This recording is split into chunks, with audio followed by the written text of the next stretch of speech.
Today we've got the New Zealand String Quartet coming in. I think 2 different corporate groups using our venues and classes coming and going as well.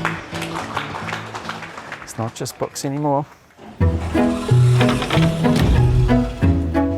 Of course I'm very biased, but I think that this is very cool. We were in a shortlist for our Best Public Library of the Year in 2019. In the world? Yes. It was a silver lining, if you like, to the earthquakes, because that gave us the opportunity to actually redesign from scratch.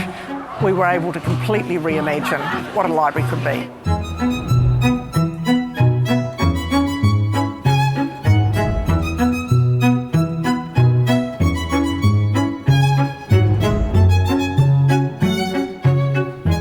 The 1990s and 2000s saw a massive shift in what the community was wanting from its libraries. Yeah. We were looking at new innovations and new developments well before the earthquakes.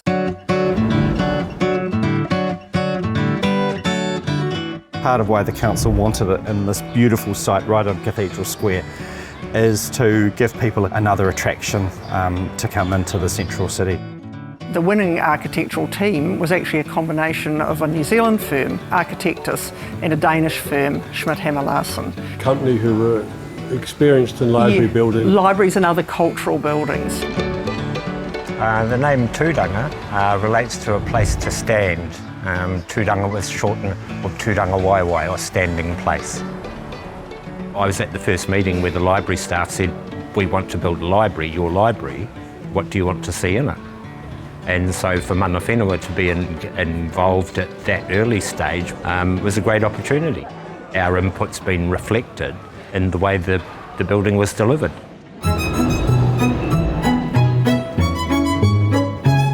It was the most exciting day because the community came out in huge numbers. They had waited a very long time. We had been without a central library since early 2011.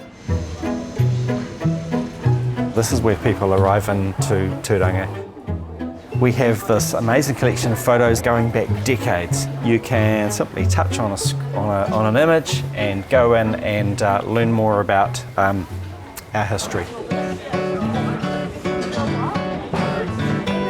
So this is Tāwhaki. He's an ancestor who went up into the 10 heavens in search of 3 kete of knowledge. And he had to climb various vines up into the 10 heavens to seek that knowledge. This is our creative space in here. It's about creating and making, using things like 3D printers, laser cutters, and also some of the more traditional technology you'll see in here, such as sewing machines and overlockers. This is a hotty cover. This is the 5th thing I've done here on the machines. So I'm recording an audiobook. It's just the best to be able to come in here, have a quiet space and have the help from the audio engineers as well. This is our Tūranga laser cutter here.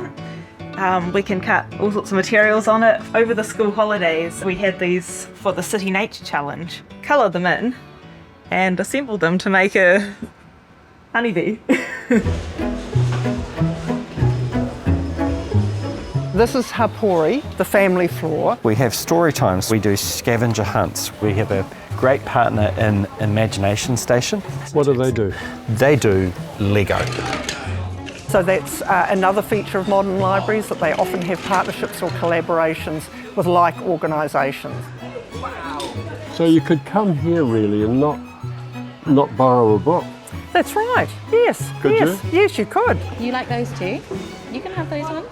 We've come from the UK and there's nothing like this. There's so many facilities for kids, and the fact that you can just let the kids play, it's really lovely here. Every time I do that, it doesn't do the same thing with the black. So we have got some guys here playing on these digital screens. So this is VR, isn't it? It's our Thursday takeover session for teens and young adults. So you can see another world on there, can't you? Yeah, I'm just trying to don't get something in the face.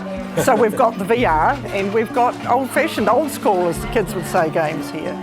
A big achievement to create a big noisy library full of life and events and activity at the same time as there are spaces where people can get peace and quiet. It's a clever design.